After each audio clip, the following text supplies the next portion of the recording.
Assalamualaikum warahmatullahi wabarakatuh. Sebelumnya, yang terhormat Ibu Rekian Rigasari Mardi Putri, STMT, selaku dosen dari mata kuliah metode numerik. Di sini kami dari kelompok 7 akan mempresentasikan hasil dari tugas akhir kami, yaitu berupa case base, merupakan kumpulan dari laporan-laporan yang telah kami buat sebelumnya terhadap modul yang telah diberikan.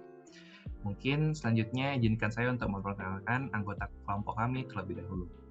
Baik, di sini kami dari kelompok 7 terdiri dari 6 orang. Yang pertama yaitu Haikal Torik Kataya dengan NIM 225150200111004. Yang kedua yaitu ada saya sendiri, Gede Indra Dibrata dengan NIM 225152000111006. Yang ketiga ada Ahmad Fauji Aranda dengan NIM 225152000111007. Yang keempat ada Javier Ames Riansyah dengan NIM 225152001111001. Yang kelima ada Muhammad Yardi Adam dengan NIM 225152001111003. Dan yang terakhir ada Ambit Faiz Saladin dengan NIM 225152001111007. Baik, mungkin kita akan langsung saja ke pembahasan materi pada bab pertama.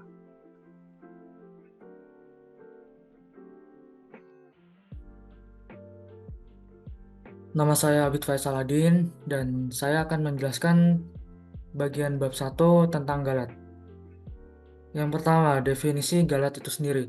Galat atau biasa disebut error dalam metode numerik merupakan selisih yang ditimbulkan antara nilai sebenarnya dengan nilai yang dihasilkan dengan metode numerik. Berikut ada 3 kesalahan numerik. Yang pertama yaitu ada kesalahan bawaan atau inherent error yang merupakan kesalahan data yang timbul akibat adanya pengukuran. Human error seperti kesalahan pencatatan atau tidak memahami hukum-hukum fisik dari data yang diukur. Kedua, ada kesalahan pembulatan atau round-off error. Perhitungan dengan metode numerik hampir selalu menggunakan bilangan real. Masalah timbul bila komputasi numerik dikerjakan oleh mesin. Dalam hal ini yaitu komputer. Dikarenakan semua bilangan real tidak dapat disajikan secara tepat di dalam komputer. Keterbatasan komputer dalam menyajikan bilangan real juga menghasilkan galat yang disebut galat pembulatan. Selanjutnya yang terakhir ada kesalahan pemotongan atau truncation error. Galat pemotongan adalah galat yang ditimbulkan oleh pembatasan jumlah komputasi yang digunakan pada proses metode numerik.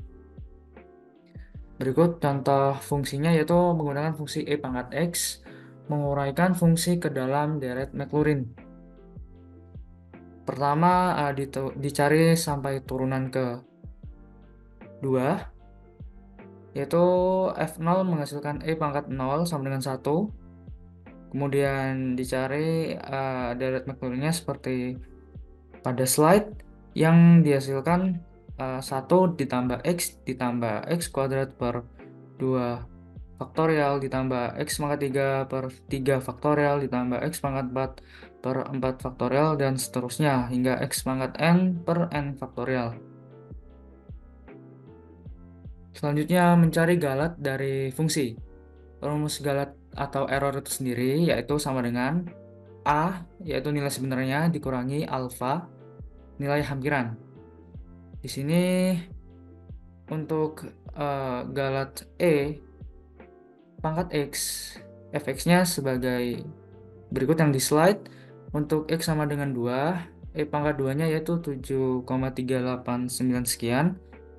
Kemudian didapat hasil galat yaitu galat errornya nilai sebenarnya yaitu 7,389 dikurangi nilai hampirannya yaitu 6,3 menghasilkan 1,557227.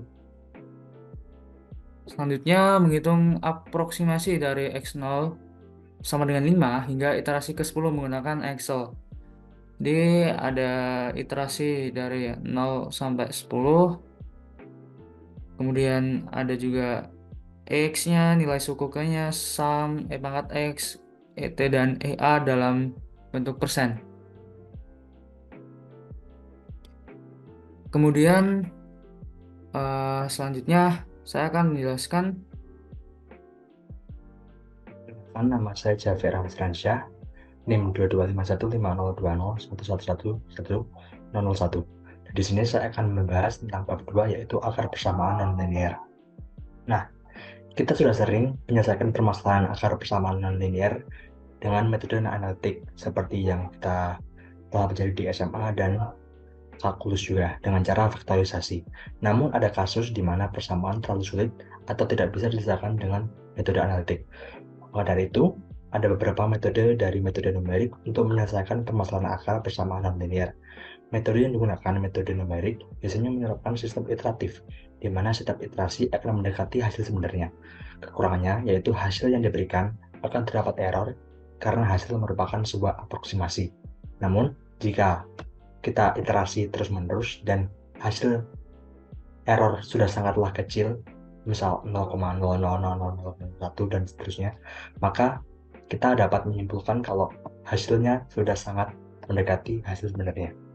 Nah, di sini terdapat gambar contoh penyelesaian persamaan linear dengan cara faktorisasi biasa. Nah, lalu bagaimana dengan metode numeriknya?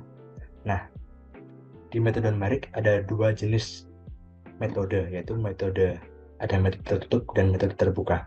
Nah, di sini saya akan menjelaskan metode tertutup dulu. Nah, dalam metode tertutup diperlukan dua titik awal untuk membantu penyelesaian. Dua titik ini harus memiliki sign atau tanda yang berlawanan. Jadi titik awal harus memiliki nilai negatif dan titik yang selanjutnya harus memiliki nilai positif. Nah, metode-metode yang ada di sini adalah bisecting dan regular falsi. Kemudian ada metode terbuka. Nah, di metode terbuka tidak membatasi akar dalam sebuah interval tertentu. Biasanya hanya membutuhkan satu atau dua tebakan awal dan tidak memerlukan interval yang mengandung akar. Metode-metodenya yaitu ada Newton-Raphson dan metode secant. Di metode Newton-Raphson hanya diperlukan satu tebakan awal dan di secant diperlukan dua tebakan awal. Nah, pada video ini saya akan menjelaskan metode biseksi dan Newton-Raphson. Nah, di metode biseksi sendiri, metode biseksi adalah salah satu teknik dasar dalam matematika numerik untuk menemukan akar sebuah persamaan non-linear. Metode ini bekerja dengan prinsip pemotongan interval dan menggunakan pendekatan yang sistematis untuk menemukan akar yang mendekati solusi sebenarnya. Nah, langkah-langkah atau cara kerjanya yaitu yang pertama, pemilihan interval awal. Pertama, pilih dua titik A dan B sebagai interval awal, di mana fungsi berlawanan tanda. Ini berarti FA dan FB harus memiliki tanda yang berlawanan, menandakan bahwa ada akar di antara kedua titik tersebut. Yang kedua, pembagian interval. Hitung titik tengah interval, yaitu titik C, di mana rumusnya A plus B per 2. Kemudian evaluasi nilai fungsi di titik tengah ini, yaitu FC. Yang ketiga, penentuan interval baru. Nah, interval baru ini ada tiga kemungkinan, yaitu jika FC sama dengan 0, maka akar tersebut yang dicari, artinya tidak perlu ada iterasi lagi. Yang kedua, yaitu FC memiliki tanda yang sama dengan FA, maka akar berada di interval C, B. Jadi interval baru menjadi A sama dengan C. Yang ketiga, jika FC memiliki tanda yang sama dengan FB, maka akar berada di interval AC. Jadi interval baru menjadi B sama dengan C. Lebih jelasnya, saya di sini sudah menyiapkan sebuah gambaran. Nah, di sini saya sudah menyiapkan titik A dan B untuk titik awalnya. Nah, dengan metode biseksi kita dapat menemukan titik C, yaitu nilai tengahnya di sini. Nah, maka dari itu FC-nya ada di sini. Nah, jika seperti ini, maka kita hitung FA kali FC sama dengan kurang dari 0, karena FA memiliki nilai negatif dan FC memiliki nilai positif. Jadi, FA kali FC kurang dari 0. Maka dari itu, dengan rumus tadi, jika FA kali FC berlawanan tanda, maka interval ada di antara A dan C. Nah, pada kemungkinan lain, jika misal nilai C ada di sini, maka FC ada di sini.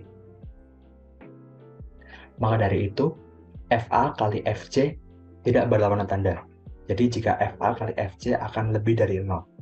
Maka dari itu, interval yang baru ada di antara C dan B, yaitu di sini. Nah, kemudian langkah selanjutnya yaitu iterasi. Ulangi langkah 2 dan 3 dengan interval baru ini. Terus lakukan iterasi sampai interval mencapai ukuran yang diinginkan, yaitu atau batas toleransi, atau sampai nilai fungsi di titik tengah sangat dekat dengan 0. Kemudian ada metode Newton-Raphson. Metode Newton-Raphson didasarkan pada penggunaan linearisasi atau pendekatan linear dari fungsi di sekitar tebakan awal untuk menemukan akar. Metode ini sangat efektif jika tebakan awal cukup dekat dengan akar sebenarnya, dan fungsi tersebut cukup mulus atau diferensiasikan dengan baik. Nah, langkah-langkahnya atau cara kerjanya yaitu kita memilih tebakan awal. Pilih tebakan awal untuk akar X0, yaitu nilai X0 ini boleh sembarang. Tapi lebih baik jika X0 ini dekat dengan akarnya. Kemudian langkah kedua yaitu iterasi. Pada setiap iterasi, gunakan rumus Newton-Raphson untuk mendapatkan tebakan yang lebih baik. Rumusnya yaitu XI plus 1 sama dengan XI dikurangi FXI per diferensiasi dari FXI atau turunan dari FXI. Nah, jadi iterasi selanjutnya yaitu rumusnya X saat ini dikurangi Fx saat ini per turunan Fx saat ini. Kemudian langkah selanjutnya yaitu evaluasi. Hitung Xi plus 1 tadi menggunakan rumus di atas. Jika Xi plus 1 cukup dekat dengan Xi, berdasarkan toleransi yang ditentukan, atau Fxi plus 1 sangat kecil atau mendekati 0, prosesnya dianggap telah konvergen dan iterasi dihentikan. Nah, di sini saya telah menyiapkan soal dari PPT yang sudah ada di Brun, yaitu soal pertama yaitu fx sama dengan sin 10x plus cos 3x. Soal kedua yaitu fx sama dengan x pangkat 2 dikali e pangkat min x per 2 dan 1. Dan dihitungnya dalam interval 0 sampai 2. Pada pertama, saya akan menjelaskan tentang kode biseksinya terlebih dahulu. Nah, di sini saya menginputkan fungsinya terlebih dahulu, yaitu pada soal pertama sin 10x plus cos 3x. Nah, kemudian kita tetapkan nilai awal antara 3 dan 6. Kemudian toleransi atau galat yang diperbolehkan yaitu 0,00001 Kemudian kita juga menginputkan jumlah iterasi yang diperbolehkan atau maksimal iterasinya. Nah, kemudian kita panggil fungsi biseksinya dengan parameter yang tadi sudah dijelaskan. Nah, kemudian kita masuk ke fungsi biseksinya. Nah, di sini jika FA kali FB lebih dari 0, maka akan keluar, karena jika tanda dari FA dan FB tidak berlawanan, maka akar tidak mungkin di antara titik-titik tersebut. Nah, jika tidak, maka kita masuk pada proses iterasinya. Ini fungsi print ini adalah fungsi untuk menampilkan hasilnya. Kemudian kita masuk pada proses iterasi. Di sini kita hitung titik tengahnya atau titik C, yaitu A plus B per 2. Nah, jika FC sama dengan 0 atau nilai absolut B min A kurang dari toleransi, atau jika sudah sangat mendekati nilai sebenarnya atau nilai hasil sebenarnya, maka akan dikembalikan C-nya. Kemudian jika tidak, maka kita akan mencari interval terbarunya. Nah, di sini jika FC kali FA kurang dari 0 atau berlawanan tanda, maka kita perbarui intervalnya yaitu B sama dengan C. Nah, jika tidak, maka selain itu kita ganti intervalnya A sama dengan C. Nah, kita lakukan terus-menerus sampai hasilnya sangat mendekati toleransi atau kurang dari toleransi. Dan selama iterasi mengoutput hasil dari iterasi saat itu. Nah, untuk soal sin 10x plus cos 3x, kita pada iterasi 3 sampai 6 kita akan cari hasilnya. Maka dari itu setiap iterasi akan di output nilai-nilai pada iterasi tersebut. Nah, di sini untuk interval 3 sampai 6 kita temukan akarnya 3,74 sekian. Soal kedua, kita dapatkan akarnya yaitu 1,42 sekian pada interval 0 sampai 2. Kemudian yang kedua yaitu metode Newton Raphson. Kodenya kita pertama mendefinisikan fx-nya dan kita juga mendefinisikan fungsi turunan fx-nya. Di sini fungsinya sin 10x plus cos 3x. Ini adalah cos 10x kali 10 min sin 3x kali 3. Nah, di sini kita masukkan initial guess atau x0-nya sama dengan 1, toleransinya 0,00 dan 1, dan maksimal iterasinya 1000. Kemudian kita panggil metode Newton Raphson. Nah, pada metode Newton Raphson kita berikan nilai awal x kemudian initial guess. Kemudian kita iterasikan, kita hitung fx, dfx, dan absolute fx-nya. Absolute fx ini kita hitung untuk mengetahui kapan berhentinya fungsi ini atau kapan berhentinya iterasi.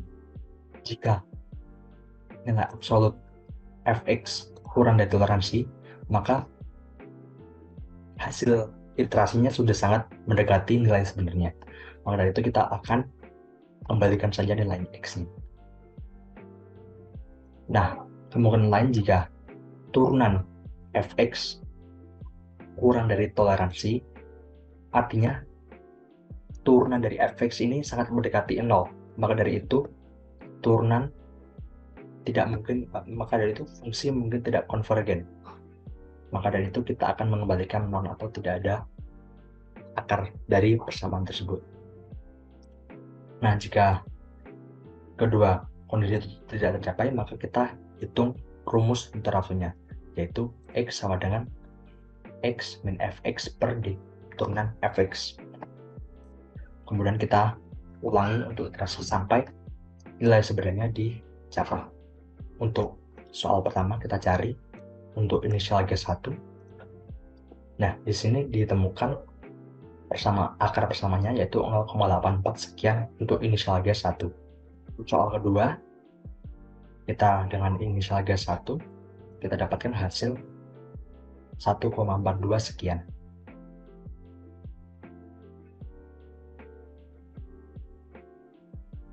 Baik, perkenalkan, nama saya Muhammad Herdi Adam dengan NIM 225 150 201 111003. Dan di sini saya akan mempresentasikan mengenai materi sistem persamaan linear. Pada sistem persamaan linear ini, terdapat 3 metode numerik yang harus kita ketahui. Yang pertama yaitu metode eliminasi Gauss, yang kedua metode dekomposisi LU atau lower upper, dan yang ketiga metode Cholesky.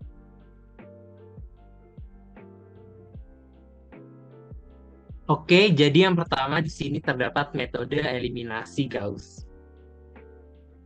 Metode eliminasi Gauss merupakan metode yang ditemukan oleh Carl Friedrich Gauss untuk memecahkan suatu sistem persamaan linear dengan mengubah matriks koefisien sistem persamaan linear menjadi bentuk matriks epsilon atau bentuk matriks segitiga. Dan di sini terdapat satu contoh soal suatu sistem persamaan yang ingin dihitung dengan menggunakan metode eliminasi Gauss.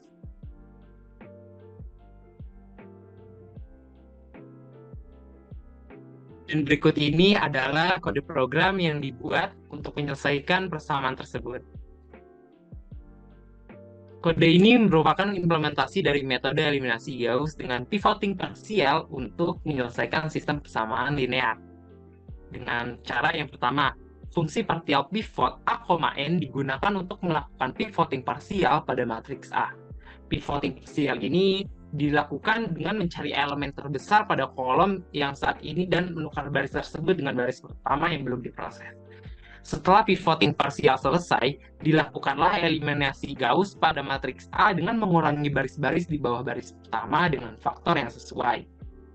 Setelah proses eliminasi Gauss selesai, fungsi back substitute A, N digunakan untuk melakukan substitusi balik pada matriks A yang telah diubah menjadi bentuk segitiga atas. Langkah ini dilakukan dari baris terakhir hingga baris pertama, yang dimana nilai XI dihitung dengan menggunakan nilai-nilai X yang sudah diketahui sebelumnya. Dan pada bagian utama program ini, matriks A diinisialisasi dengan nilai-nilai persamaan tersebut. Kemudian pemanggilan fungsi partial pivot A, N dan back substitute A, N dilakukan untuk memperoleh solusi dari sistem persamaan linear. Hasil solusi tersebut kemudian dicetak dengan menggunakan perintah print. Dari hasil kode program yang telah dibuat, didapatkan solusi sistem persamaan linear. Dengan mengimplementasikan metode eliminasi Gauss ini dengan pivoting parsial untuk menyelesaikan sistem persamaan linear, didapatkan solusi X1 sama dengan 1.0, X2 sama dengan 2.0, X3 sama dengan 3.0. Pivoting parsial ini digunakan untuk memastikan kestabilan numerik dengan memilih elemen pivot terbesar dalam kolom saat mengeliminasi elemen-elemen di bawahnya.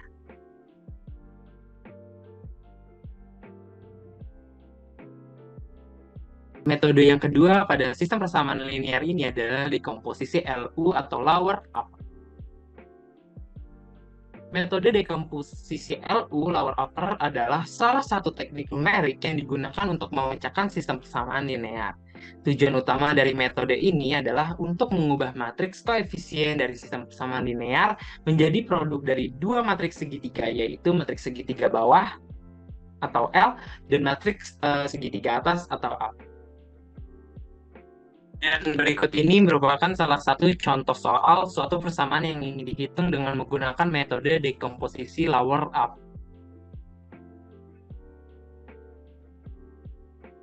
Dan berikut ini merupakan program yang sudah dibuat untuk menyelesaikan persamaan tersebut yang dibuat dengan menggunakan bahasa Python. Kode ini mengimplementasikan metode dekomposisi LU atau lower upper untuk menyelesaikan sistem persamaan linear. Dengan cara yang pertama, fungsi LU decomposition A digunakan untuk melakukan dekomposisi LU pada matriks A. Matriks L dan U diinisialisasi sebagai matriks 0 dengan ukuran yang sama dengan A. Diagonal utama matriks L diatur sebagai 1. Selanjutnya dilakukan iterasi untuk mengisi nilai-nilai matriks L dan U sesuai dengan rumus dekomposisi LU. Pada setiap langkah, nilai-nilai L dan U dicetak untuk melihat perkembangan. Lalu selanjutnya, setelah proses dekomposisi LU selesai, fungsi solve LU, L, U, B digunakan untuk menghitung solusi dari sistem persamaan linear. Langkah ini melibatkan substitusi maju dan substitusi mundur. Pada substitusi maju, nilai Y dihitung dengan mengurangi hasil perkalian matriks L dengan vektor Y dari vektor B.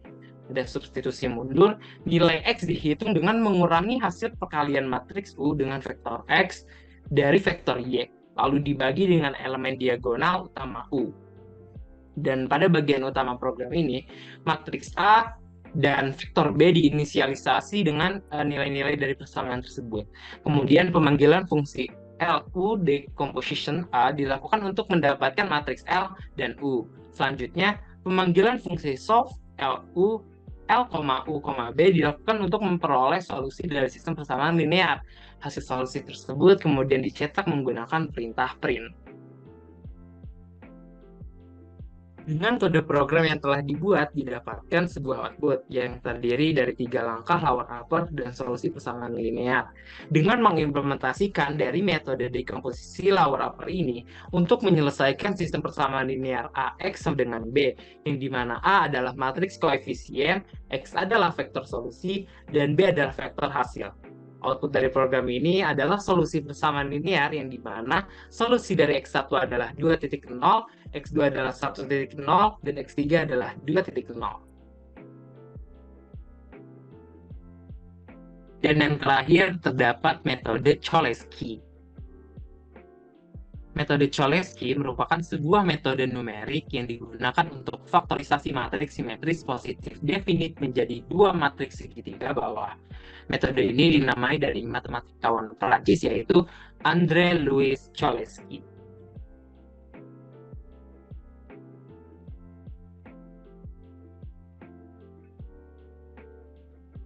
Dan di sini terdapat contoh soal untuk mencari faktor Cholesky dari persamaan berikut.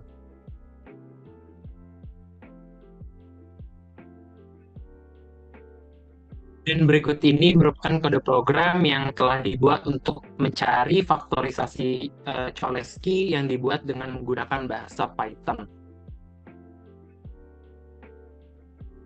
Kode ini merupakan implementasi dari metode faktorisasi Cholesky untuk memperoleh faktorisasi matriks simetris positif definit A menjadi L kali L pangkat T, yang dimana L merupakan matriks segitiga bawah. Dengan pertama, fungsi Cholesky factorization A digunakan untuk melakukan faktorisasi Cholesky pada matriks A.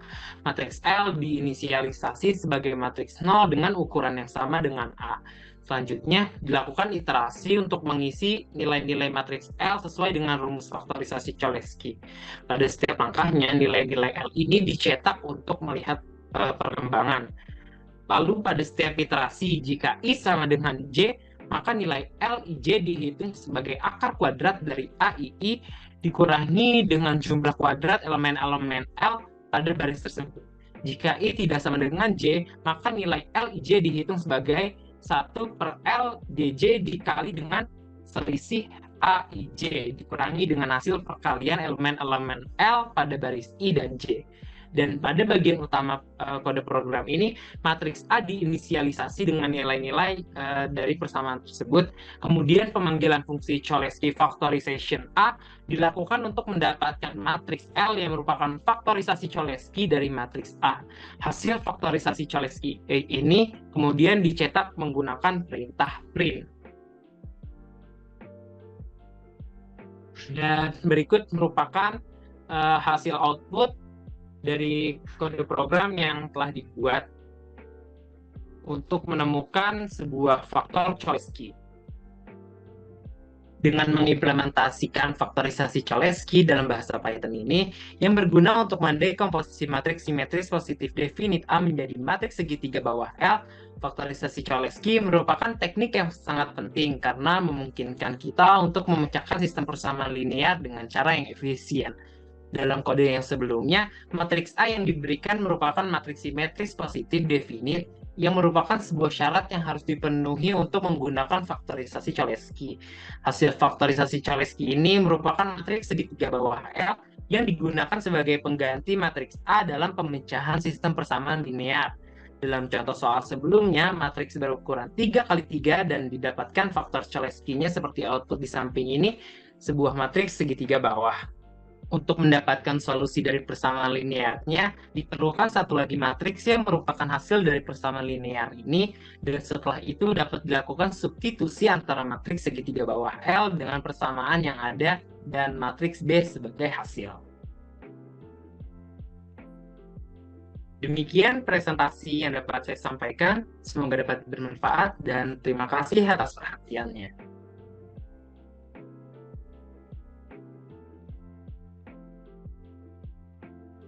Baik, di sini saya Gede Indra Dibrata akan menjelaskan tentang dua materi yang ada pada mata kuliah metode numerik.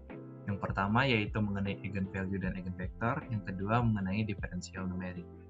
Pertama saya akan menjelaskan mengenai eigenvalue dan eigenvektor terlebih dahulu.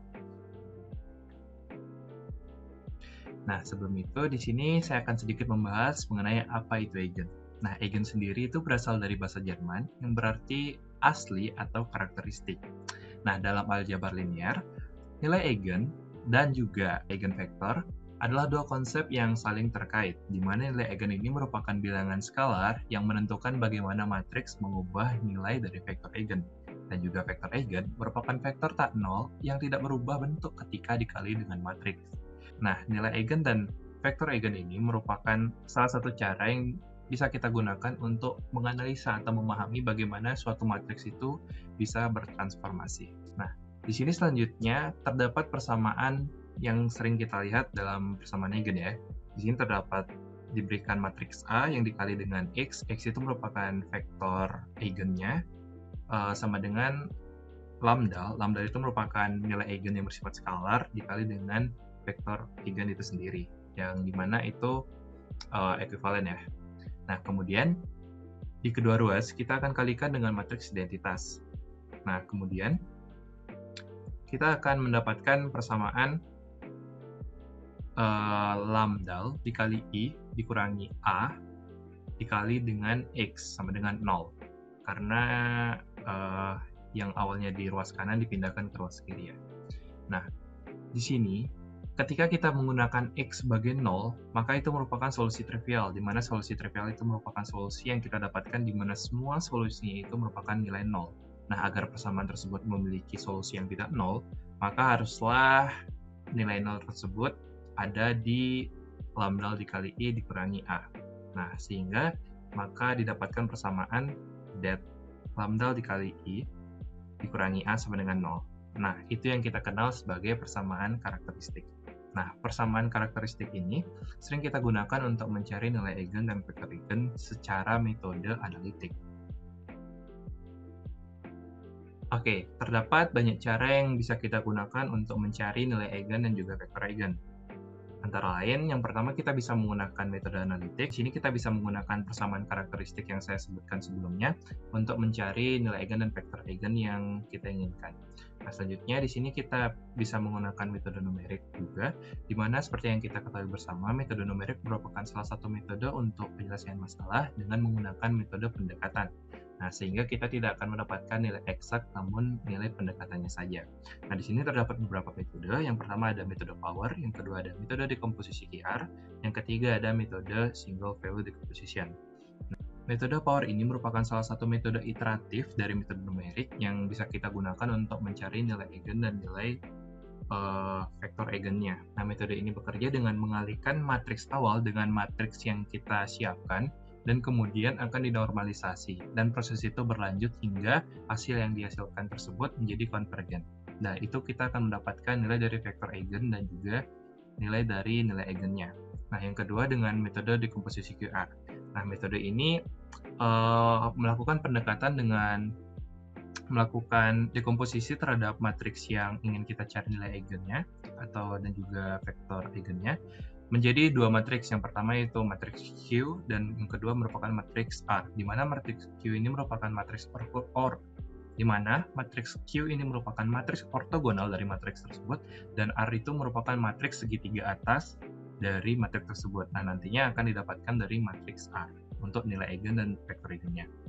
Nah, kemudian yang terakhir ada metode single value decomposition. Nah, ini merupakan salah satu metode numerik untuk mencari nilai eigen dan juga nilai vektor, di mana hampir sama dengan dekomposisi QR, metode single value decomposition ini juga membagi matriks menjadi 3 bagian. Yang pertama itu matriks S, yang kedua itu matriks U, dan yang ketiga itu matriks V. Di mana matriks U itu merupakan matriks ortogonal, dan matriks S dan matriks F itu merupakan matriks diagonal.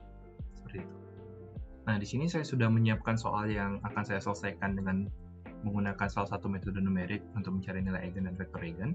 Di sini kita dari soalnya sendiri ada implementasi eigen value dan vektor dalam program, boleh menggunakan matriks tertentu, dan boleh berlaku untuk sembarang matriks juga. Nah, dan selanjutnya kita akan langsung ke pembahasan. Di sini saya akan membuka Visual Studio Code terlebih dahulu.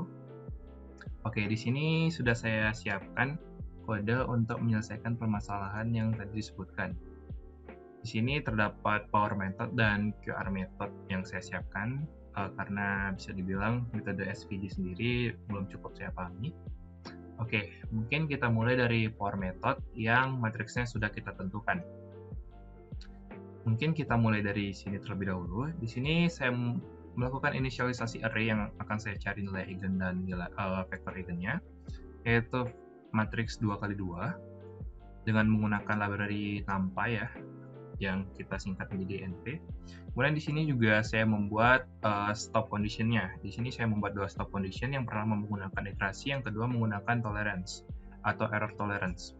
Nah, kemudian selanjutnya di sini kita akan memanggil function dari power iteration dengan argumen spesifik itu merupakan array yang akan kita cari nilai eigennya dan juga vektor eigen.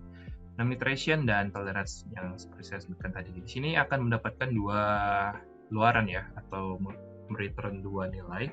Yang pertama itu eigen value-nya dan yang kedua itu eigen vektornya. Nah, mungkin selanjutnya kita lanjut ke atas. Nah, ini merupakan metode atau function yang kita gunakan untuk mencari nilai eigen dan vektor eigen menggunakan power method. Nah, di sini saya memerlukan tabulet untuk menghasilkan visualisasi data yang cukup baik sehingga mudah dipahami. Mungkin kita bisa run terlebih dahulu ya.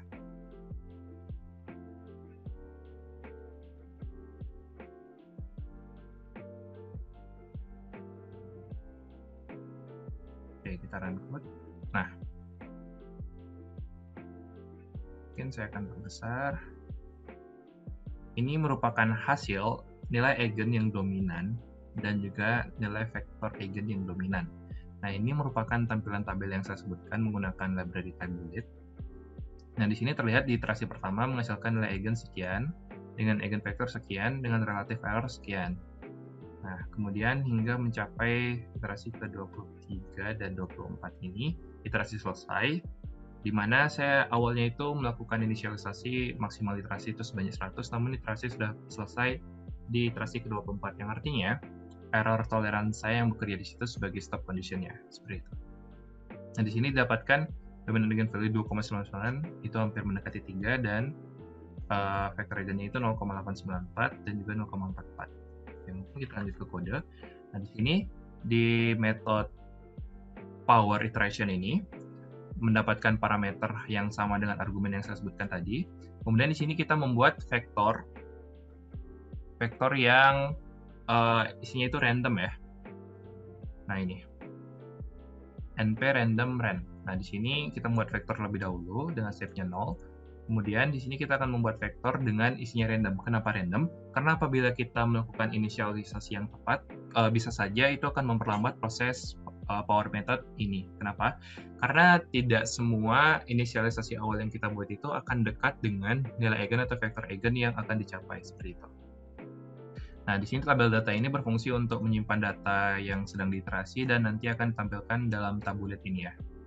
Nah, kemudian di sini kita akan melakukan iterasi dengan maksimum iterasinya itu sebanyak max iterasi yang saya sebutkan tadi itu 100. Nah, mula-mula kita akan melakukan pengalian matriks antara matriks A dengan ini vektor yang sudah kita buat sebelumnya. Nah, kemudian akan didapatkan AV. AV itu merupakan hasil perkalian antara matriks A dengan vektor F. Nah, kemudian di sini kita akan mendapatkan nilai dari vektor eigennya ya, yang dominan tentunya. Nah, di sini terdapat np lin alt norm. Nah, ini fungsinya untuk melakukan normalisasi terhadap perkalian yang sudah kita lakukan sebelumnya. Nah, kenapa normalisasi itu diperlukan?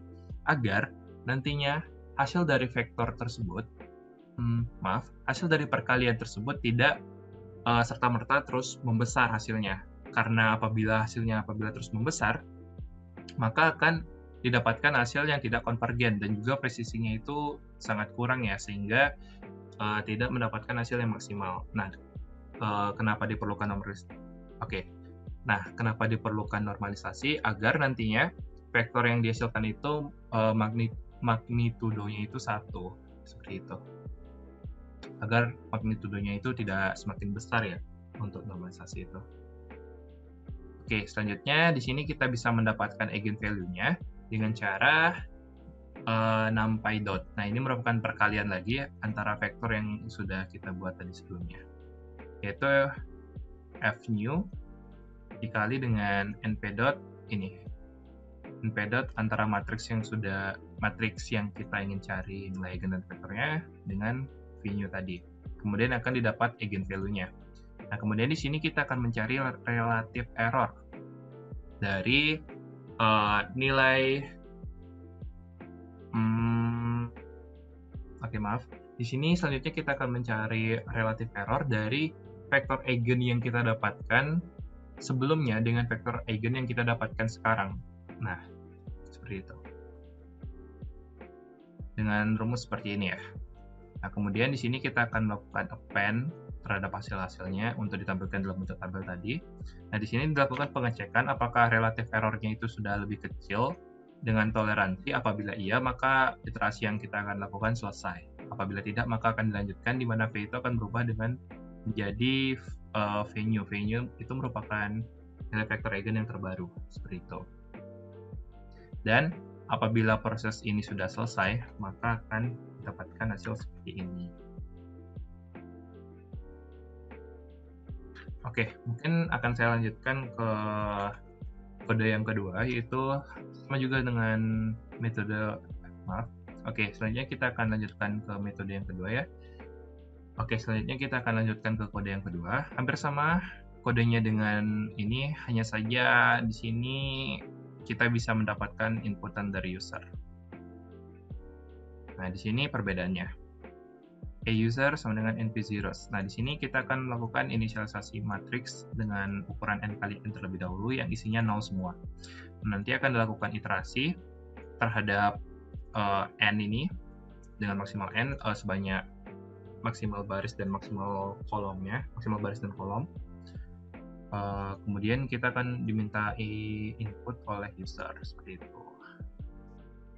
Oh, maaf, ini terjadi duplikasi ya, seharusnya 100. Mungkin kita bisa lakukan run. Nah, di sini kita akan diminta untuk memasukkan ukuran matriks yang kita mau. Mungkin kita bisa masukkan 2. Kemudian kita bisa masukkan 4. 2. 1. 1. Oke, maka akan didapatkan hasil seperti ini. Iterasinya sebanyak 17 kali. Kemudian user define matriksnya seperti ini, matriks yang dimintai oleh user, dan dominan eigenvalue-nya itu yaitu 3, mendekati 3, dan ini merupakan vektor eigennya seperti itu, yang dominan.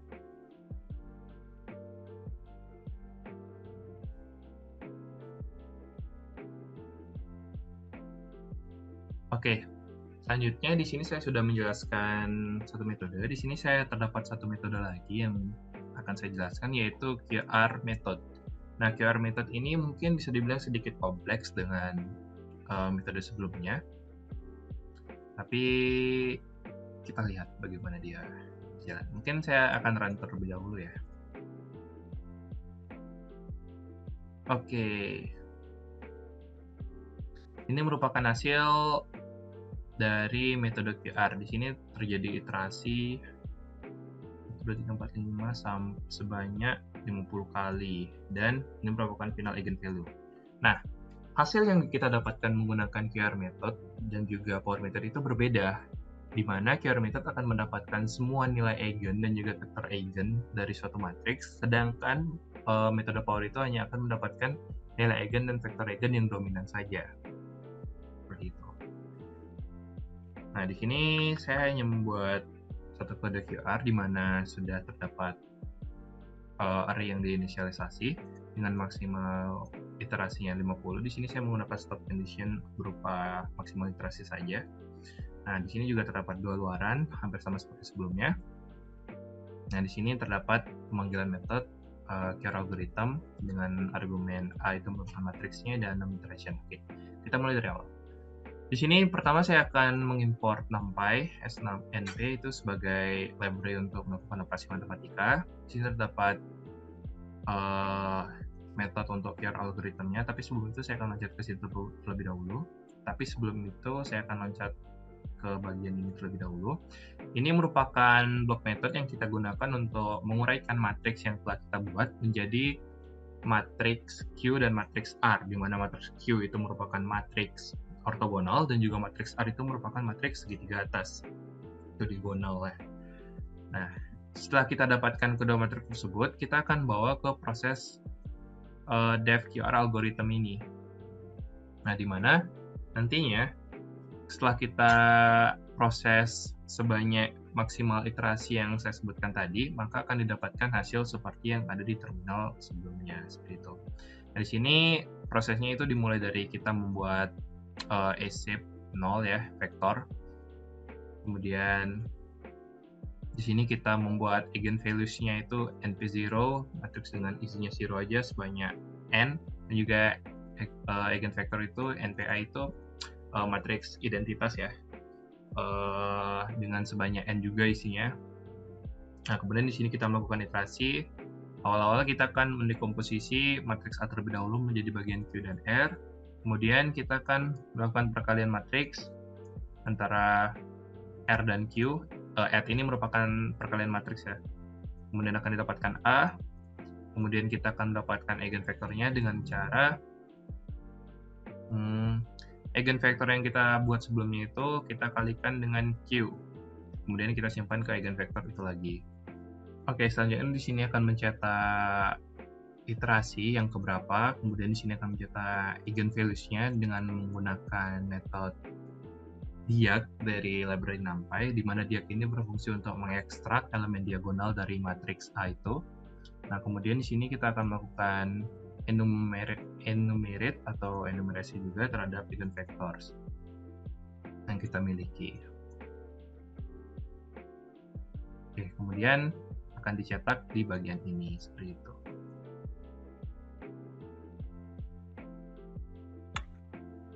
Nah, ini merupakan hasil dari metode QR. Oke, mungkin sekian pembahasan saya mengenai metode-metode numerik yang bisa kita gunakan untuk mencari nilai eigen dan vektor eigennya. Assalamualaikum warahmatullahi wabarakatuh. Perkenalkan, nama saya Ahmad Fauzi Aranda. Pada kesempatan kali ini, saya akan menjelaskan materi terkait persamaan kuadrat terkecil atau regresi. Apa sih persamaan kuadrat terkecil atau regresi itu? Jadi regresi merupakan suatu metode yang dipakai untuk memperkirakan hubungan antara sebuah variabel terikat dengan satu variabel independen atau lebih. Salah satu bentuk dari regresi adalah regresi linier. Regresi linier adalah metode untuk memperkirakan suatu hubungan yang digambarkan melalui garis lurus sebagai gambaran hubungan antara dua variabel atau lebih. Regresi linier ini biasanya digunakan untuk memodelkan suatu data atau memprediksi suatu nilai dari permasalahan tertentu. Pada gambar berikut adalah contoh grafik dari regresi linier, di mana terdapat variabel X yang merupakan variabel bebas yang akan mempengaruhi variabel Y. Untuk persamaan dari regresi linier adalah Y sama dengan A ditambah BX. Y merupakan variabel terikat dan X merupakan variabel bebas.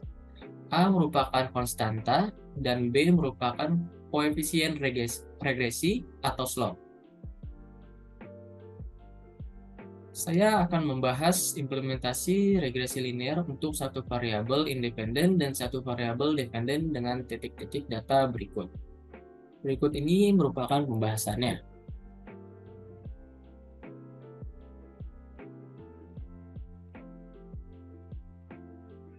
Baik, di sini saya akan menjelaskan kode implementasi linear regression yang telah saya buat bersama dengan rekan kelompok saya. Pada kode ini saya memakai library NumPy. Pada kode ini dapat dilihat terdapat function linear regression dengan parameter X dan Y, di mana N akan menyimpan nilai dari panjang X. Kemudian terdapat variabel A yang merupakan variabel untuk menyimpan nilai perhitungan dari konstanta, dan variabel B untuk menyimpan nilai dari perhitungan koefisien regression atau slope. Kemudian pada main, user pertama akan diminta untuk memasukkan jumlah data, dan jumlah data tersebut akan disimpan dalam variabel N. Kemudian terdapat variabel XY yang menggunakan library NumPy zeros sebagai pembuatan array, dan akan dilakukan perulangan untuk memasukkan masing-masing nilai titik data tersebut pada nilai X dan Y-nya. Kemudian nilai XY tersebut akan diolah melalui function yang telah dibuat sebelumnya, yaitu function linear regression, dan disimpan ke dalam slope intercept.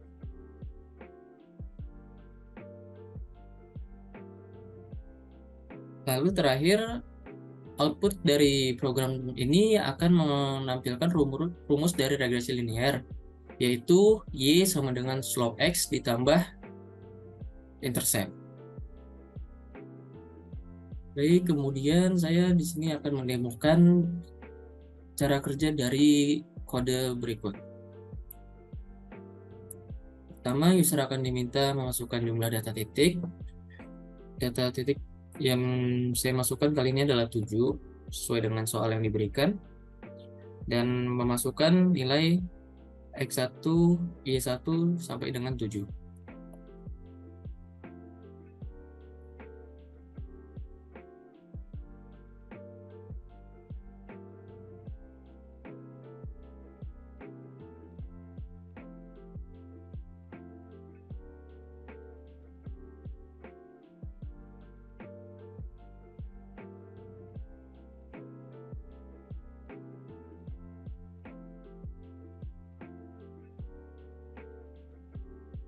Baik, setelah perhitungan, bisa dilihat di sini saya telah memasukkan nilai X1, Y1 hingga X7 dan Y7.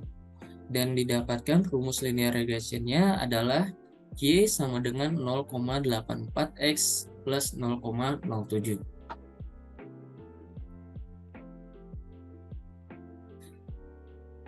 Baik, kemudian kami di sini juga telah membuat kode program untuk implementasi regresi linear multivariabel, di mana letak perbedaannya pada program ini yaitu user dapat memasukkan jumlah variabel independen sebanyak 2 atau lebih dari 2. Dan letak perbedaan selanjutnya adalah pada bagian perhitungan linear regressionnya, di mana pada program ini akan menghitung nilai dari koefisiennya saja.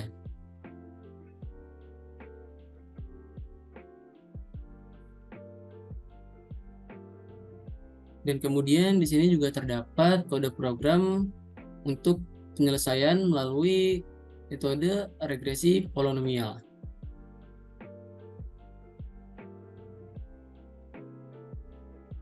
Kesimpulan yang dapat diambil dari pembelajaran kali ini yaitu pertama, dalam regresi linear untuk satu variabel independen dan satu variabel dependen, yaitu digunakan saat mengukur hubungan linear antara satu variabel independen dengan satu variabel dependen. Kemudian hubungan tersebut digambarkan dalam suatu kurva garis lurus. Kemudian yang kedua yaitu regresi linear untuk multivariabel independen dan satu variabel dependen. Yang pertama, perluasan dari regresi linear ke beberapa variabel independen. Kemudian mencari hubungan linear antara beberapa variabel independen dan satu variabel independen. Dan yang ketiga adalah menghasilkan persamaan linear yang melibatkan koefisien untuk setiap variabel independen. Kesimpulan selanjutnya yaitu dalam regresi polinomial untuk satu variabel independen dan satu variabel dependen. Yang pertama, menangkap hubungan nonlinear antara satu variabel independen dan satu variabel dependen. Kemudian menggunakan model fungsi polinomial untuk menyesuaikan data dan menghasilkan kurva polinomial. Dan yang terakhir, kesimpulan dari regresi polinomial untuk multivariabel independen dan satu variabel dependen. Perluasan dari regresi polinomial ke beberapa variabel independen. Kemudian mencari hubungan nonlinear antara beberapa variabel independen dan satu variabel dependen menggunakan fungsi polinomial. Dan yang terakhir adalah melibatkan model koefisien polinomial untuk setiap kombinasi variabel independen. Sekian dari saya, kurang lebihnya mohon maaf. Wassalamualaikum warahmatullahi wabarakatuh. Baik, di sini Gede Indra Dibrata. Saya akan menjelaskan mengenai bab tentang diferensial numerik setelah sebelumnya saya menjelaskan mengenai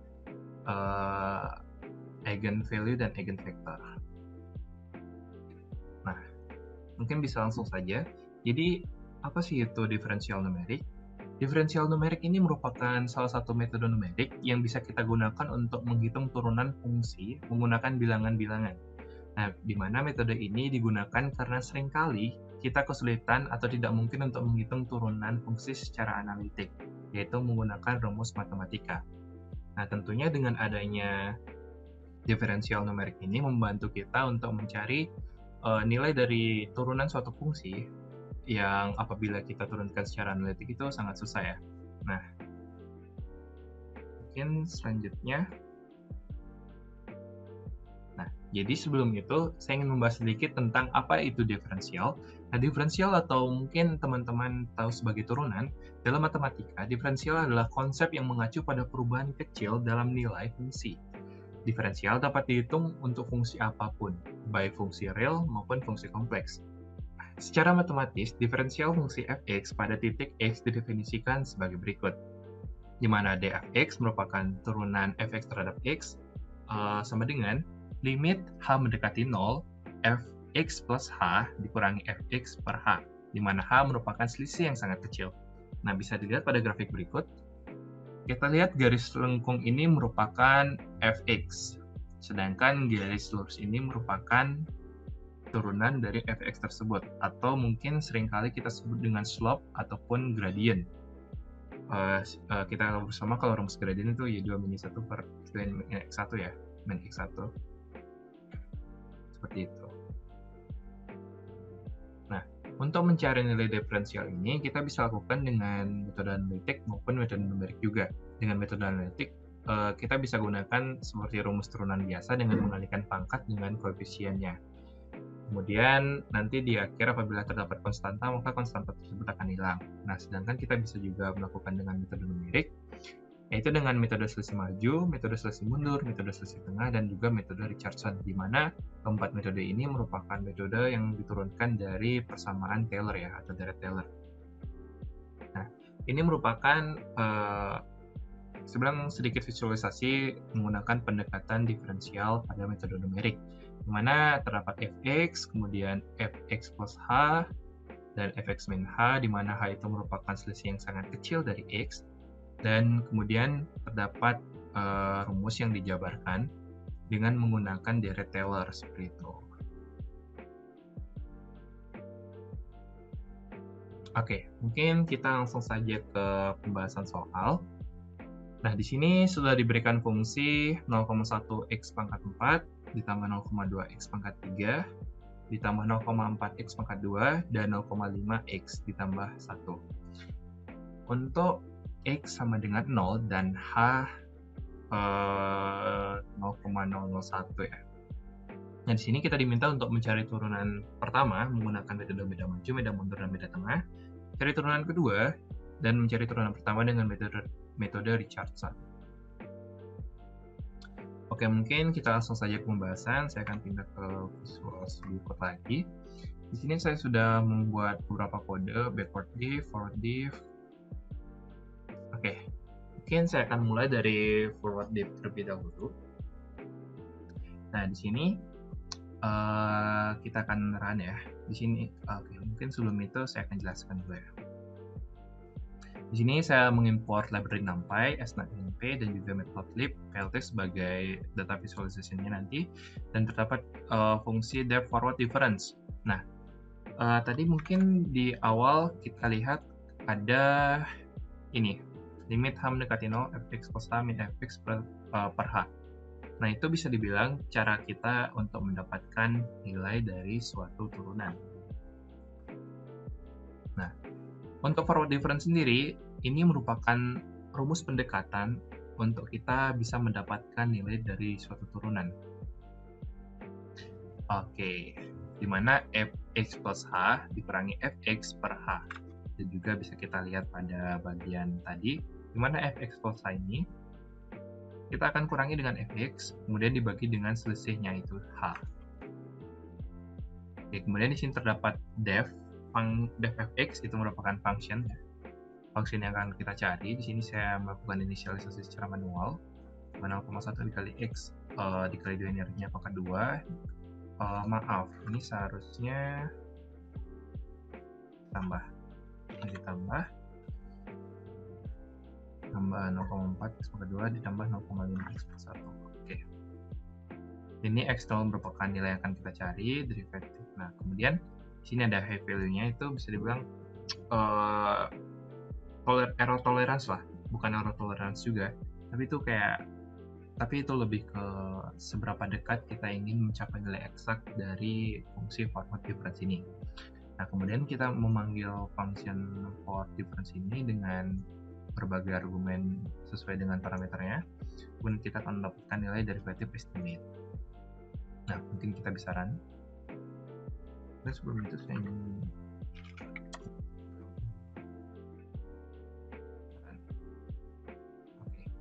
sini kita bisa lihat grafik fx itu yang biru ini merupakan grafik fx-nya atau fungsinya, dan yang orange ini merupakan garis tangan atau turunannya. Nah, bisa dilihat titik turunannya itu di titik x0 itu berada di bagian ini ya. Dan kita bisa lihat pada terminal, estimasi turunan pertama itu sebesar 0,5. Seperti itu. Dan apabila kita lakukan secara analitik juga, maka hasilnya itu memang 0,5 ya. Di sini terdapat nilai yang berbeda karena kita menggunakan metode numerik, tidak mendapatkan nilai eksak seperti itu. Oke, mungkin itu untuk forward difference. Nah, selanjutnya kita bisa lanjut ke backward difference. Nah, berbeda dengan forward difference, di sini backward difference menggunakan pengurangan dari fx terhadap fx min h seperti itu. Seperti yang ada pada bagian ini, di mana fx itu kita akan kurangkan dengan fx ini. Nah, kemudian kita akan masukkan footnya juga. Di sini saya ganti tambah terlebih dahulu sesuai dengan soal. Kemudian yang untuk lainnya sendiri itu hampir sama ya. Di sini kita akan membuat namespace-nya itu mungkin 3 itu merupakan ketelitiannya dan 100 itu besarnya. Kemudian y false itu merupakan yang nilai kita dapatkan ya. Seperti itu. Tangan lainnya itu merupakan garis dari turunannya. Dan plot ini kita gunakan sebagai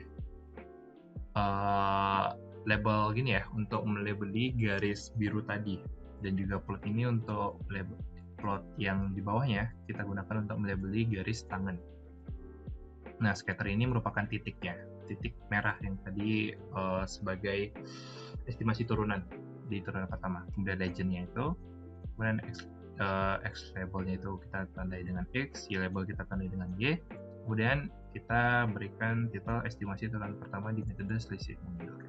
Kemudian show itu untuk menampilkan grafiknya. Kemudian bisa kita run. Oke, ini merupakan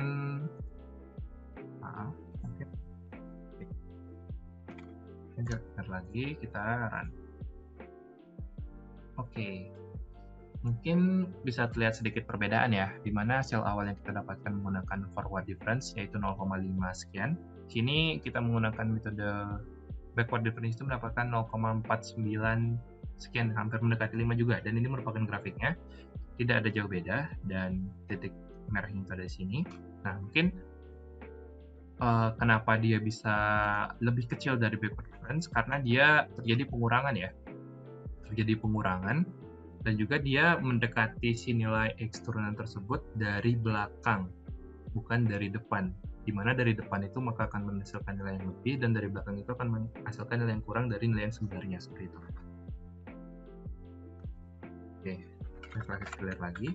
Kemudian kita akan lanjutkan ke middle difference, di mana middle difference ini merupakan gabungan dari metode forward difference dan juga backward difference. Mungkin saya bisa run terlebih dahulu. Oke, bisa kita lihat hasilnya di sini lebih presisi ya. Dimana sebelumnya yang forward difference itu merupakan 0,504 sekian, sedangkan yang backward difference itu 0,49 sekian, dan ini untuk middle difference ini 0,50001 sekian. Di sini untuk grafiknya sendiri tidak jauh berbeda ya dari yang sebelumnya.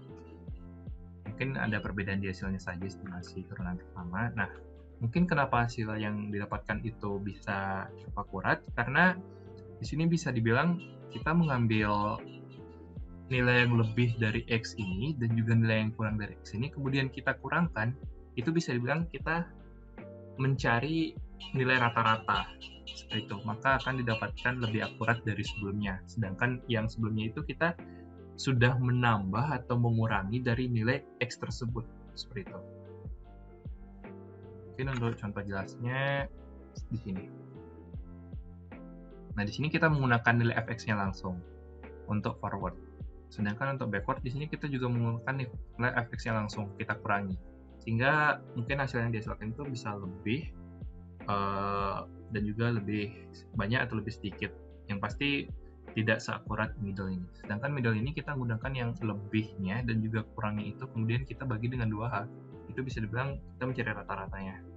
Jadi itu hasilnya lebih akurat. Oke, mungkin untuk selanjutnya yaitu mencari turunan kedua. Nah, di sini saya sudah menyiapkan metode analitiknya untuk mencari keturunan keduanya. Di sini saya mendapatkan turunan keduanya itu 1,2 X pangkat 2 ditambah 1,2 X ditambah 0,8, dan ini merupakan turunan satunya. Dan apabila X-nya itu sama dengan 0, maka kita akan dapatkan F turunan keduanya itu di titik 0 itu sebesar 0,8. Nah, ini merupakan fungsi yang sudah saya siapkan untuk mendapatkan turunan kedua dari fungsi ini. Ini ditambah. Nah, mungkin di sini saya akan menggunakan for difference untuk mencari turunan keduanya. Di sini yang sedikit berbeda ya, di mana H yang sebelumnya itu hanya H saja, di sini terdapat 2 kali H, kemudian dikurangi dengan 2 fx plus H, kemudian ditambah fx lagi, seperti itu. Kemudian dibagi dengan A kuadrat. Nah, itu merupakan turunan dari fungsi sebelumnya yang sudah diolah sedemikian rupa sehingga menghasilkan fungsi seperti ini untuk mencari turunan kedua menggunakan for difference. Apabila kita run,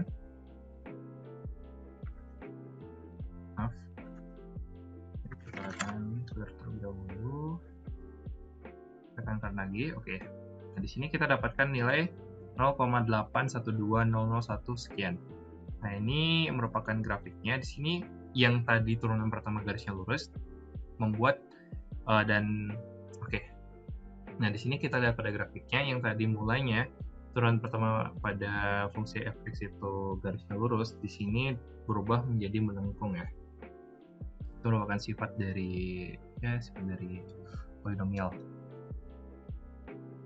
Oke, mungkin ini bisa dibilang hasilnya sudah sesuai ya dengan menggunakan second derivative yang metode analitik dan juga menggunakan for difference 0,8. Nah, di sini terdapat 0, sekian karena balik lagi itu merupakan metode numerik, bukan nilai eksak.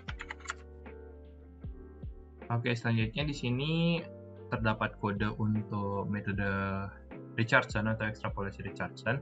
Di sini hampir sama seperti metode sebelumnya. Metode Richardson ini juga merupakan turunan dari Taylor, di mana dari beberapa sumber yang saya baca, di mana metode ini bisa menghasilkan hasil yang lebih efektif dari hasil-hasil sebelumnya, seperti itu. Oke, mungkin kita bisa run saja. Untuk kode yang lainnya itu hampir sama seperti kode sebelumnya, yang berbeda hanya di fungsi di bisa bilang main metodenya untuk mencari nilai turunan. Untuk nilai turunannya itu masih sama di 0. Mungkin kita bisa run. Oke, di sini kita mendapatkan nilai 0,4999999, meski masih di 0,4 karena nilai turunan eksak di pertama itu 0,5, tapi di sini di belakangnya itu ada 99 itu cukup banyak yang mendatangkan itu sudah cukup dekat dengan 0,5. Ya, bisa kita katakan bahwa metode Richardson ini memang cukup efektif untuk kita gunakan dalam mencari nilai turunan pertama terhadap suatu fungsi. Dan untuk grafiknya sendiri bisa dilihat hampir sama seperti grafik-grafik sebelumnya dengan menggunakan metode forward, backward, dan juga middle difference seperti itu.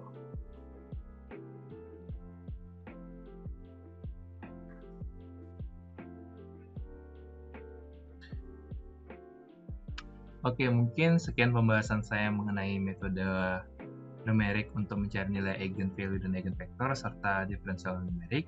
Mohon maaf bila ada kesalahan informasi ataupun salah kata.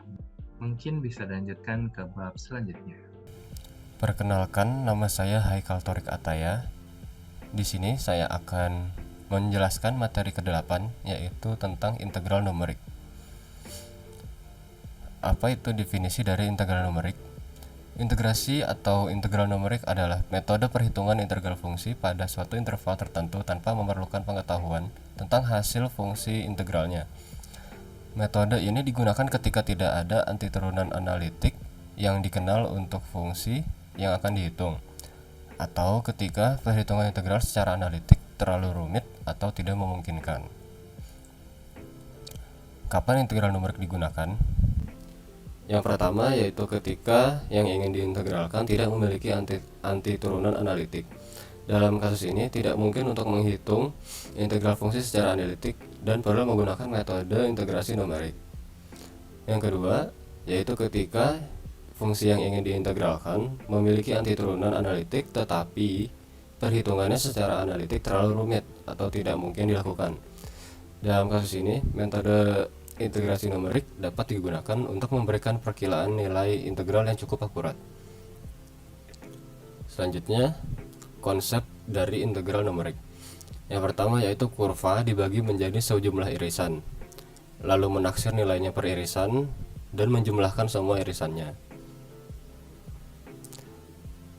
Selanjutnya, ada beberapa metode di dalam integral numerik. Yang pertama ada metode Riemann. Adalah metode integrasi yang membagi selang integrasi menjadi beberapa subselang, kemudian menghitung luas daerah bawah kurva fungsi pada masing-masing subselang. Yang kedua, metode trapesium. Metode trapesium adalah metode integrasi yang menggunakan pendekatan garis lurus untuk mendekati kurva fungsi. Yang terakhir yaitu metode Simpson, yaitu metode integrasi yang menggunakan pendekatan parabola untuk mendekati kurva fungsi. Selanjutnya, saya akan mengerjakan soal yang berkaitan dengan metode integral numerik menggunakan metode trapesium. Di sini terdapat fungsi integral dengan batas bawah 1 dan batas atasnya 2, yang fungsi 1 per x dx, di mana n atau intervalnya adalah 4. Di sini adalah hasil dari pengerjaan saya menggunakan rumus trapesium dan juga hasil dari rumus trapesiumnya. Saya akan kembali ke Excel. Jadi kita harus menentukan dulu. Di sini ada tabel. Ya, A itu adalah batas bawah, B adalah batas atas, N adalah intervalnya, dan H adalah partisinya. Di sini untuk mencari H-nya kita perlu menggunakan rumus, yaitu batas atas dikurang batas bawah dibagi dengan interval. Ditemukan hasil 0,25. Di tabel selanjutnya ada tabel fx dan x. Di selanjutnya ini kita harus mencari x-nya terlebih dahulu. Untuk mencari x-nya itu kita masukkan dahulu batas bawah dari soal itu. Batas bawahnya adalah 1. Kemudian untuk kolom selanjutnya kita tambahkan dengan H. Jadi X yang pertama ditambah dengan H, jadi 1,25. Begitu seterusnya hingga mencapai batas atasnya, yaitu 2. Sekarang kita sudah menemukan semua X-nya. Selanjutnya kita akan mencari F-nya terlebih dahulu, Fx maksudnya. Yang pertama adalah F0. Di bagian atas ini adalah F0. Cara mencarinya adalah kita memasukkan X yang pertama ini ke soal, disubstitusikan. Karena soal 1 per X, maka X-nya diganti menjadi 1 per 1. Jadi hasilnya 1. Untuk yang kedua, sama seperti di atas, X-nya diganti juga, jadi 1 dibagi 1,25, maka hasilnya 0,8. Selanjutnya hasilnya adalah 0,66, selanjutnya 0,57, dan yang terakhir 1 per 2, yaitu hasilnya 0,5. Selanjutnya kita akan langsung mengerjakan menggunakan rumus dari metode trapesium atau trapezoid. Di sini dapat dilihat rumusnya. Kita langsung saja memasukkan angkanya ke dalam rumus. H per 2 yaitu 0,5 dibagi 2, kemudian dalam kurung F0 itu yang pertama ini, jadi F0 dimasukkan, jadi 1 ditambah 2 kali F1 adalah 0,8, lalu ditambah 2 kali F2 yaitu 0,66 sekian, lalu selanjutnya ditambah terus dikali 2 sampai Fn-1, yaitu karena di sini ada F4 maka F4 kurang 1 jadi F3. F3 nya adalah 0,57, berarti 2 kali 0,57, dan yang terakhir ditambah F yang terakhir yaitu F5, F4 maksud saya, jadi ditambah 0,5, maka ditemukanlah hasil 0,970231. Kemudian untuk dibandingkan dengan metode analitik yaitu pada integral kalkulus biasa, ditemukan hasil 0,69315. Selanjutnya adalah galat. Dan untuk mencari galat ini kita menggunakan kalkulus dikurang dengan trapezoid, maka hasilnya adalah 0,00387,381. Nah, untuk perbandingan galat antara trapezoid dengan kalkulus, kita dapat mencarinya dengan kalkulus dikurang trapezoid dikali 100%, maka kita temukan 0,305769048%. Kemudian selanjutnya saya akan menunjukkan hasil dari program Python yang telah saya buat untuk mencari metode hasil hitungan dari metode trapesium. Pada program yang ini adalah program untuk menghitung metode trapesium. Yang pertama kita definisikan dulu fungsi dari soal, yaitu 1/x di sini. Kemudian kita definisikan metode trapesiumnya. Dan yang pertama ini, dari dalam metode trapesium itu ada rumus untuk partisi, yaitu B min A per N. Kemudian kita jalankan, akan mengeluarkan hasil seperti ini. Dia akan mengeluarkan hasil sama seperti perhitungan yang ada di Excel, yaitu 0,697 sekian. Lalu program yang selanjutnya ini adalah program untuk menampilkan grafik atau memvisualisasikan grafik menggunakan Matplotlib, library dari Python. Di sini saya telah membuat programnya sedemikian rupa. Maka jika kita run, maka hasil grafiknya akan seperti ini. Nah, ini adalah hasil grafik dari integral 1/x, di mana partisinya di sini sudah sesuai dengan hitungan di Excel tadi. Ada 4 partisi dengan titik yang sesuai, ada 1,5, 1,75 dan juga 1,25 dan juga 1,2.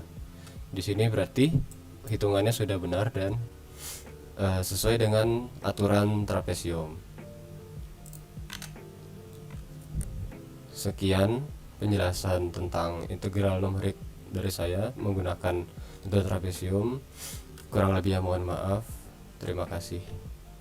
Tentang bab 9 bagian optimasi.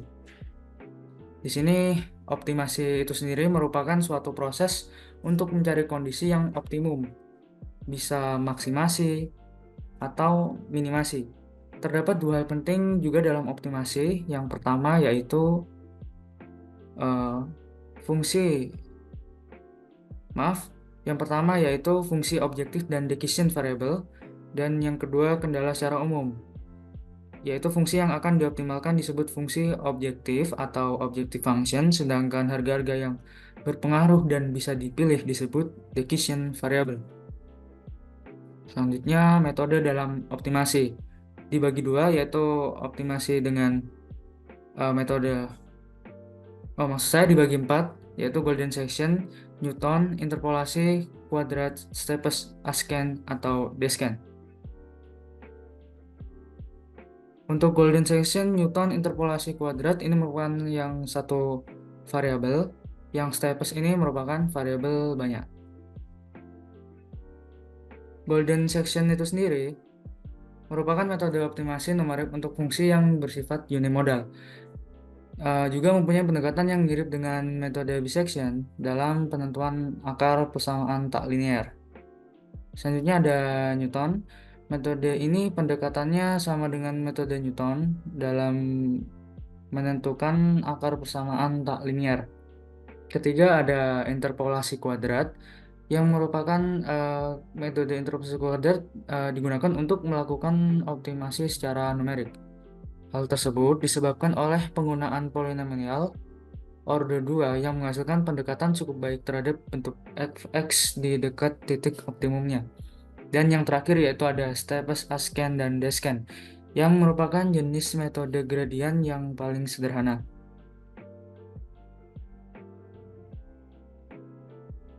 Prinsip juga mempunyai prinsip pencarian optimum yang dilakukan dengan serangkaian proses transformasi untuk mengubah sebuah fungsi banyak variabel menjadi sebuah fungsi variabel tunggal berdasarkan gradien arah pencariannya. Nah, selanjutnya saya akan menyelesaikan soal berikut ini, menentukan minimum dari fungsi dengan x0 sama dengan 0,1 dengan metode Newton. Fungsinya yaitu fx sama dengan 2x min ln x. Nah, optimasi Newton rumusnya seperti yang ada di layar, yaitu metode pendekatannya yang sama dengan metode Newton dalam menentukan akar persamaan tak linear. Nah, ini melakukan pencarian nilai minimum dari fungsi yang barusan. Berikut kode programnya.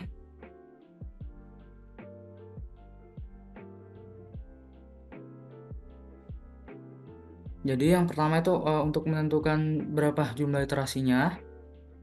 Selanjutnya ini untuk menentukan x0-nya. Ini buat list x sama fx-nya. Kemudian ini untuk menambahkan x dan fx yang pertama. Untuk yang for ini iterasi. Ini untuk x next, x previous sama dengan itu untuk menghitung x berikutnya. Dan ini yang untuk y berikutnya. Hasilnya yaitu disimpan di sini dan dicetak. Akan mengeluarkan output yang seperti ini. Nah, setelah itu kita bisa membandingkan dengan melakukan pengecekan fungsi minimum yang sebenarnya dengan kode program sebagai berikut. Ini menghasilkan dengan fungsi yang sama pada soal, seperti pada soal, itu log 2 plus 1. Log 2 plus 1 sendiri itu sama dengan 1,6931471. Dan itu mendekati yang iterasi kelima, yaitu 1,6931474. Yang barusan 471, 474, sehingga presisi pada iterasi yang kelima sejauh 0,000003. Sekian, terima kasih. Mohon maaf jika terdapat kesalahan atau salah kata. Wassalamualaikum warahmatullahi wabarakatuh. Baik, demikian merupakan presentasi yang bisa kami sampaikan. Sebelumnya, mohon maaf apabila ada kesalahan kata, kesalahan informasi, ataupun kesalahan lainnya. Akhir kata, kami ucapkan terima kasih. Wassalamualaikum warahmatullahi wabarakatuh.